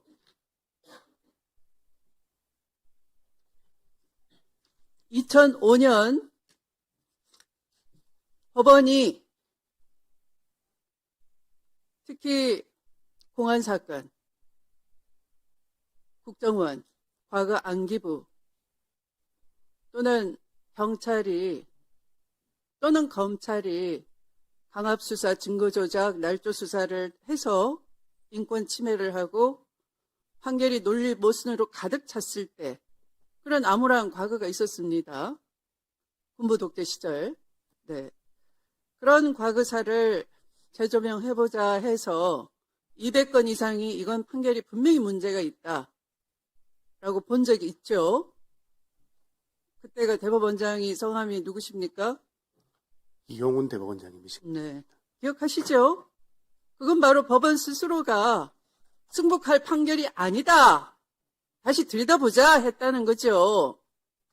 그런데 그 1호 사건이 제일동포에 대한 간첩 조작 사건이었어요. 서아무개시인데 안타깝게도 너무 억울해서 2021년까지 병마를 짊어진 채로 일본까지 가서 겨우겨우 증거를 찾아내고 재심 신청 자료를 제출했지만 한 번도 부르지 않고 기각했다는 겁니다. 저는 제주 4.3 사건 1948년에서 54년 사이에 일어난 사건인데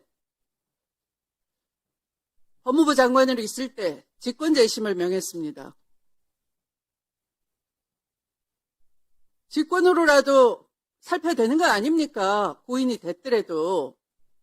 하늘에서도 영혼마저 억울하다면 자유롭게 해줘야 되는 게 사법부 역할 아니겠습니까? 그런데 그걸 그렇게 병마와 싸워가면서 겨우겨우 간신히 사라지고 흩어진 증거들을 모아서 재심 신청을 했더니 기록만 보고 기각한 판사가 있었습니다. 누군지 알려드릴까요?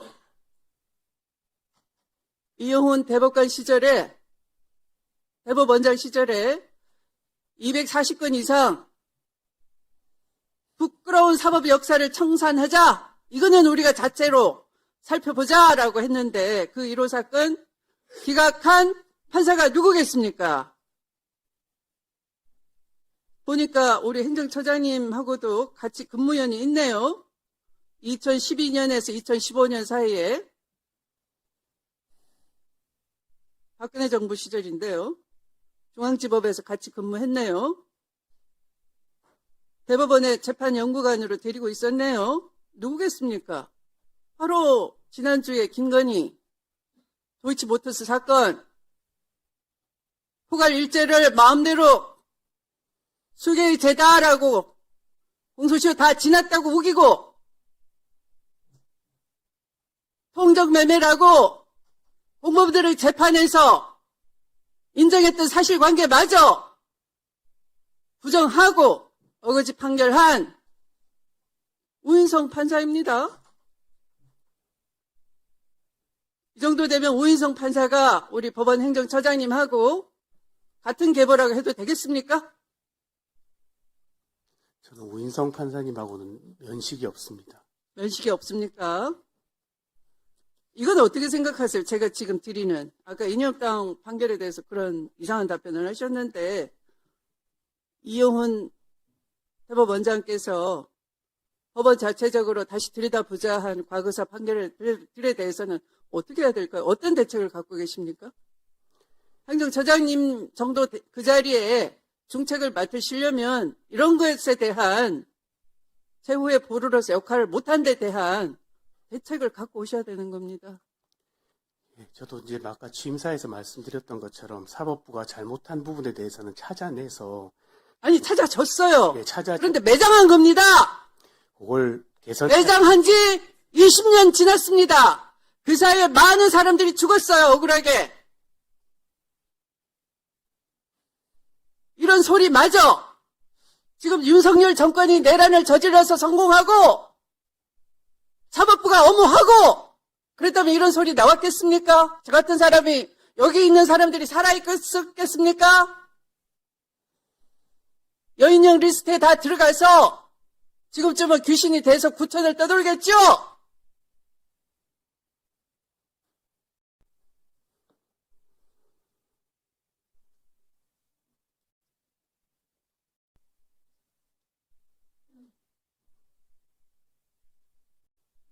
희대의 부조리라는 그런 말씀 듣고 아무 감정이 안 드십니까? 전혀 공감이 안 생기십니까? 창피하지 않으십니까? 무참하지 않으십니까? 말하는 저희들로서는 그런 말 하면서 이런 말까지 해야 되나? 그런 생각 안 들겠습니까? 붙인 말을 하고 싶겠습니까?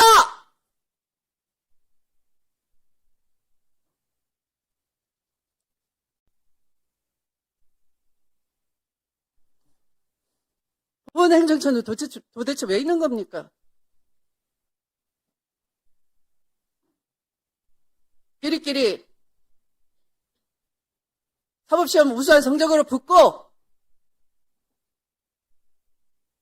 현안 근무처 발령받고 판례 연구 모임 하면서 지식 자랑하시고 좋은 보직 받으시고 출세하고 대법관 되고 서로 선후배 돼서 끌어주고 밀어주고 좋은 로펌 가고 그렇게 하는 산실로서의 법원 행정처입니까?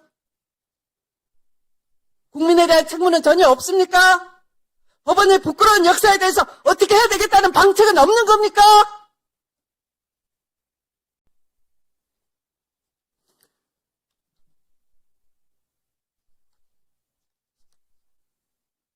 사법개혁을 촉구하면 사법부 독립을 침해한다는 아우성만 치면 되는 겁니까?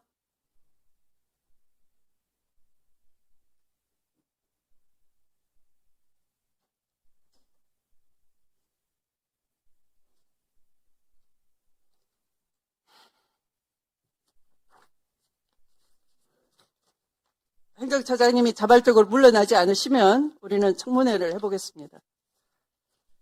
적격인지 아닌지 살펴보기로 하겠습니다.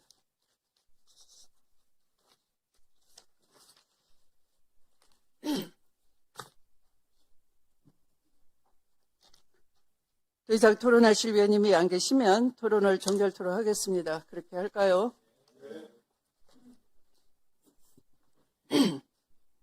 다음은 의결할 순서입니다만 국회법 제58조 제5항, 제66조 제3항 및 제79조 2 제3항에 따라 축조 심사 및 비용 축에서 생략 의결을 하도록 하겠습니다. 그러면 오늘 의결할 법안들에 대해 축조 심사 및 비용 축에서 제출을 생략하고자 하는데 이의 없으십니까? 네, 가결되었음을 선포합니다.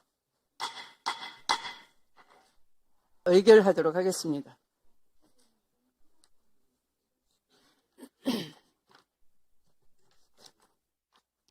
먼저 의사일정 제3항 공탁법 일부 개정 법률안은 소위원회에서 심사 보고한 바와 같이 수정한 부분은 수정한 대로, 그 외의 부분은 원한 대로 의결하고자 하는데 이의 없으십니까? 네, 가결되었음을 선포합니다. 다음 의사일정 제4항부터 제9항까지 법률안은 소위원회에서 심사 보고한 바와 같이 각각 본회의에 부의하지 아니하고 이를 통합 조정한 의사일정 제10항 민법 일부 개정 법률안 대안을 제안하고자 하는데 이의가 없으십니까? 네, 가결되었음을 선포합니다. 다음 의사일정 제11항부터 제16항까지 법률안은 소위원회에서 심사 보고한 바와 같이 각각 본회의에 부의하지 아니하고 이를 통합 조정한 의사일정 제17항 법원조직법 일부 개정 법률안 대안을 제안하고자 하는데 이의가 없으십니까? 가결되었음을 선포합니다. 다음 의사일정 제18항부터 제27항까지 법률안은 소위원회에서 심사 보고한 바와 같이 각각 본회의에 부의하지 아니하고 이를 통합 조정한 의사일정 제28항 각급 법원의 설치와 관할 구역에 관한 법률 일부 개정 법률안 대안을 제안하고자 하는데 이의가 없으십니까? 가결되었음을 선포합니다. 다음 의사일정 제29항부터 제31항까지 법률안은 소위원회에서 심사 보고한 바와 같이 각각 본회의에 부의하지 아니하고 이를 통합 조정한 의사일정 제32항 민사소송법 일부 개정 법률안 대안을 제안하고자 하는데 이의가 없으십니까? 가결되었음을 선포합니다. 다음 의사일정 제33항부터 제35항까지 법률안은 소위원회에서 심사 보고한 바와 같이 각각 본회의에 부의하지 아니하고 이를 통합 조정한 의사일정 제36항 민사집행법 가결되었음을 선포합니다. 다음 의사일정 제37항 소액사건 심판법 일부 개정 법률안은 소위원회에서 심사 보고한 바와 같이 수정한 부분은 수정한 대로, 그 외의 부분은 원한 대로 의결하고자 하는데 이의가 없으십니까? 가결되었음을 선포합니다. 다음 의사일정 제38항부터 제40항까지 법률안은 소위원회에서 심사 보고한 바와 같이 각각 본회의에 부의하지 아니하고 이를 통합 조정한 의사일정 제41항 중재법 일부 개정 법률안 대안을 제안하고자 하는데 이의가 없으십니까? 가결되었음을 선포합니다. 다음 의사일정 제42항부터 제45항까지 법률안은 소위원회에서 심사 보고한 바와 같이 각각 본회의에 부의하지 아니하고 이를 통합 조정한 의사일정 제46항 선박 소유자 등의 책임 제한 절차에 관한 법률 일부 개정 법률안 대안을 제안하고자 하는데 이의가 없으십니까? 가결되었음을 선포합니다. 다음은 의사일정 제47항 행정소송법 일부 개정 법률안은 소위원회에서 심사 보고한 바대로 우리 위원회 안으로 제안하고자 하는데 이의가 없으십니까? 네, 가결되었음을 선포합니다. 다음 의사일정 제48항 질서위반 행위규제법 일부 개정 법률안은 소위원회에서 심사 보고한 대로 우리 위원회 안으로 제안하고자 하는데 이의가 없으십니까? 가결되었음을 선포합니다. 오늘 의결한 안건의 자구 정리 등에 관한 사항은 위원장에게 위임해 주시기 바랍니다. 이상으로 오늘 회의를 마치기 전에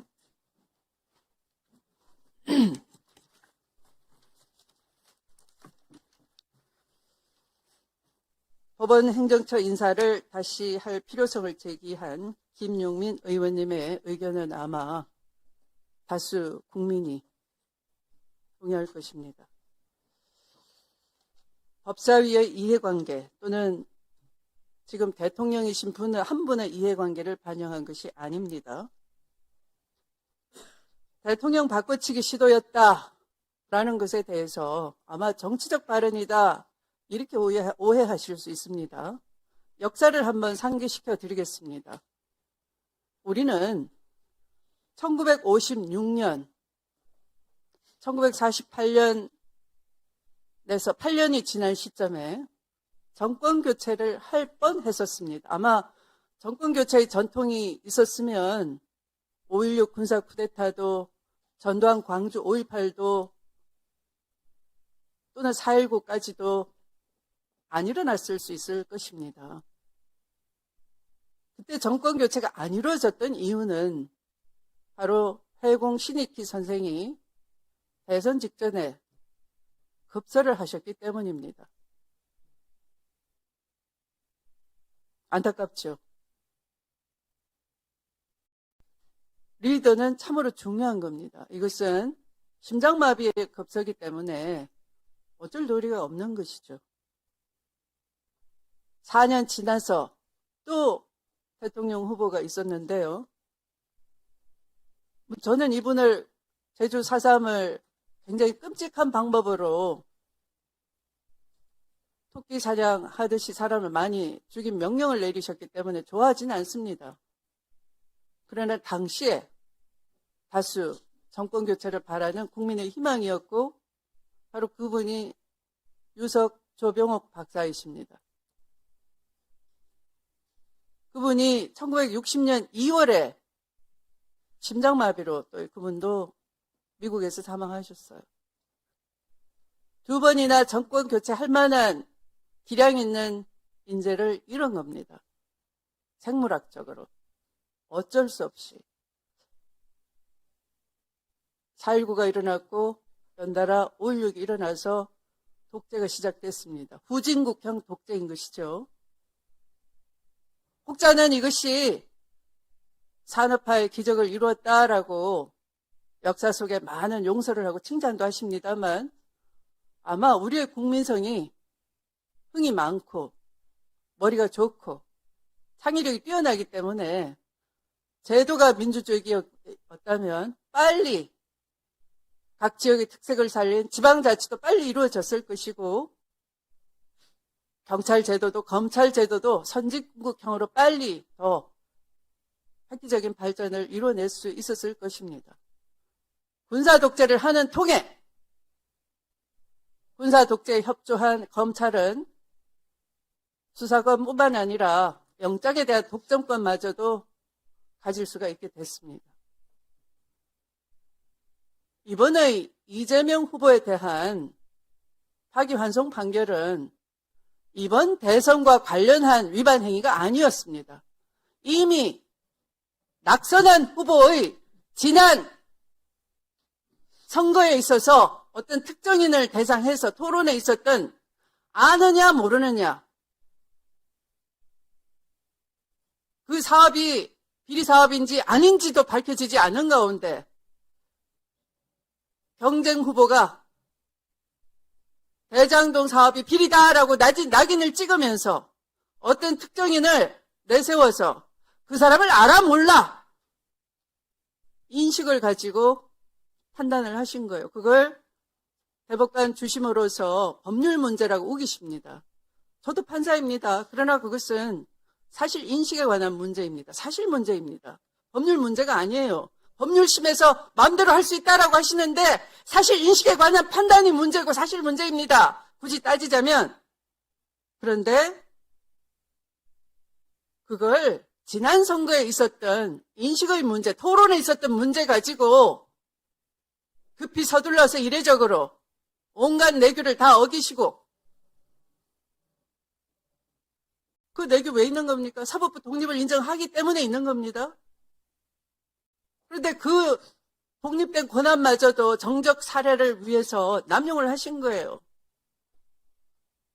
그래서 그것도 4월 4일 헌법재판소가 내란을 극복할 수 있도록 현직 쿠데타 내란 대통령을 파면을 선고하고 치러지는 그런 비상한 시기에 국민 주권을 회복하는 시기에 선택권을 박탈해버리려고 시도한 겁니다. 그때 만약 파기환송 판결 즉시 환송받은 판결에서 자격 박탈할 수 있는 선고형이 내려졌더라면 우리는 후보 없이 선거 치르는 거예요. 바로 이승만 독재가 가능했던 것처럼 내란범이 사실상은 상황정치하면서 김문수가 됐던 한덕수가 됐던 꼭두각시 내세워가지고 독재로 갈 뻔했던 겁니다. 그걸 지금 모르시겠다고요? 그걸 이해해달라고요? 그냥 이게 단순히 대선 개입입니까? 역사를 알려드리는 겁니다. 그래서 또 한 번의 신익희, 또 한 번의 조병옥처럼 이재명이 없는 선거였더라면 그냥 이재명 개인이 대통령 되고 말고 떠나서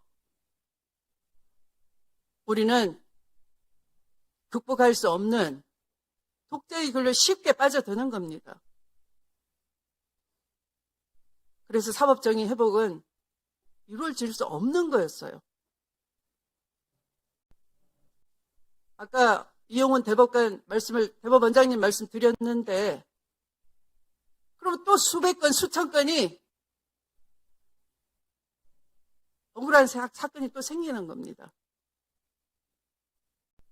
그걸 승복하라고 말씀하실 자격이 없으신 겁니다.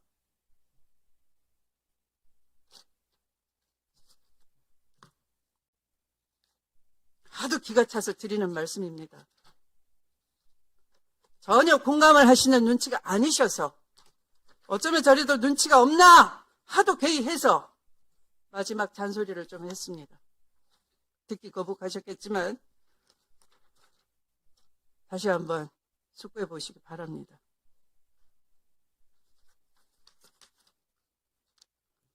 그러면 오늘 회의를 마치도록 하겠습니다. 위원님들 수고 많으셨습니다. 기관장님들과 관계 공무원 여러분들께서도 수고하셨습니다.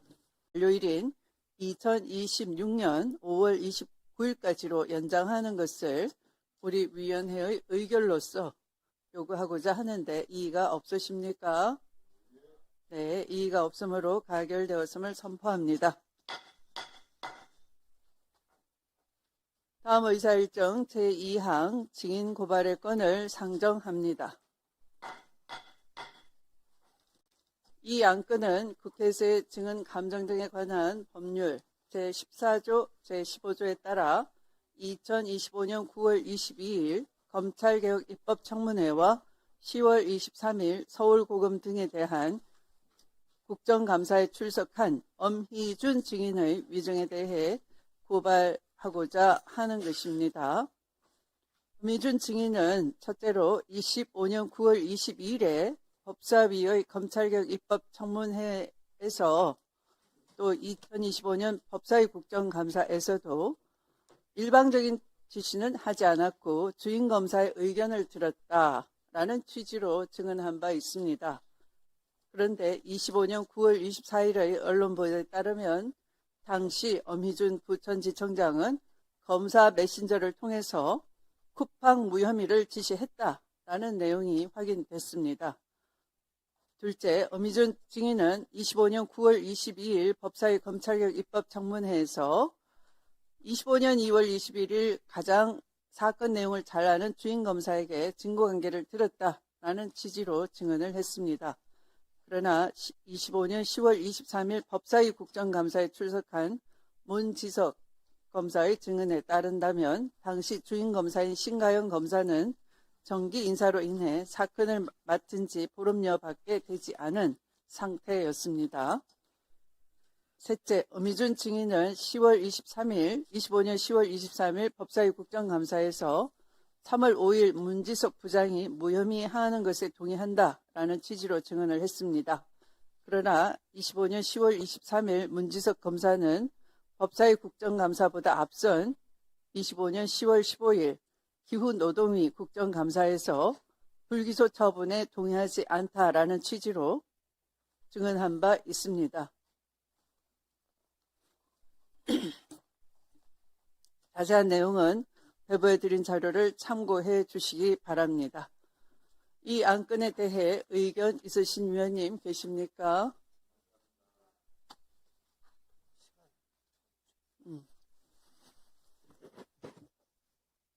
네, 신동욱 위원님 3분간 하겠습니다.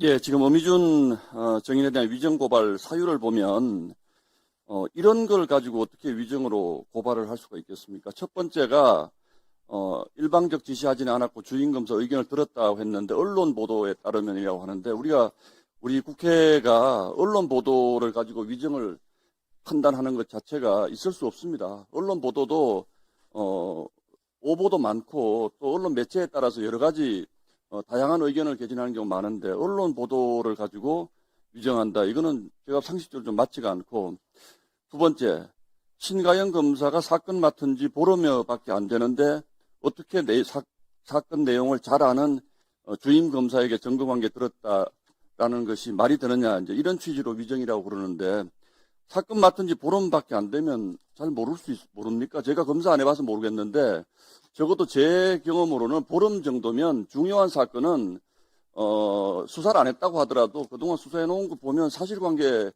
파악하는 데는 너무나 충분한 시간이라고 생각을 하고 그래서 이런 아주 추상적인 걸 가지고 위정을 고발한다는 거 있을 수 없다고 생각을 하고요. 세 번째는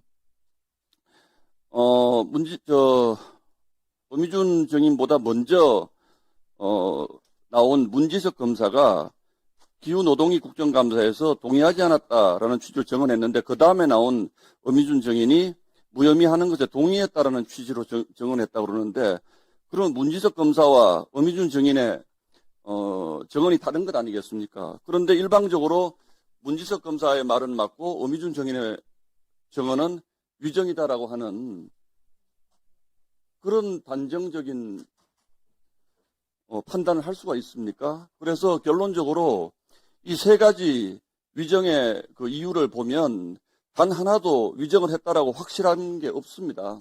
근데 어떻게 위정으로 저희가 고발을 합니까? 저는 절대 이런 식의 위정 판단은 우리 국회에서 해서는 안 된다고 생각합니다. 이상입니다. 네, 김영민 의원님. 네, 뭐 잘 아시는 것처럼 어미준 검사가 이 국정감사랑 청문회에 와서 매우 뻔뻔하게 거짓말을 했고 그와 반대로 문지석 당시 부장검사는 법사위 그리고 그 기후환경노동위원회에서 정말 직을 걸고 용기 있게 진술을 했습니다. 그 진술의 답변 태도나 내용들 구체적인 정황들을 보면 누가 보더라도 거짓말을 누가 하고 있는지는 사실 국민들께서 판단이 끝났다고 생각합니다. 거기에 대해서 그렇게 말씀하시니까 한두 가지 좀 반박을 좀 해드리자면 첫 번째 내용이 그 신가영 주임검사에게 무혐의 지시했다라는 것이 언론 보도 하나만 가지고 어떻게 무혐의 지시했다 안 했다를 판단할 수 있냐라고 하셨는데 당시 문지석 검사의 증언도 있었습니다. 그때 제가 질의했던 것으로 기억하는데 내부 메신저에 여러 가지 사건에 대해서 사건명과 결론들이 나온 그런 내용들이 있었죠. 그 중에 하나가 쿠팡 무혐의였습니다. 그래서 그 신가영 검사가 지시받았다라고 하면서 주고받았던 그 메신저 내용에 여러 가지들이 다 그 지시받은 내용대로 다 결론이 났습니다. 그래서 이 쿠팡 무혐의도 지시받은 것으로 사실상 확인이 되고 정황상 분명해 보이고 문지석 검사 역시 그와 같은 취지로 얘기를 하고 있기 때문에 이것은 충분히 위증으로 우리가 처벌할 수 있는 고발할 수 있다라고 봅니다. 그리고 그 사건 맡은 지 얼마 안 됐다라는 그 관련해서는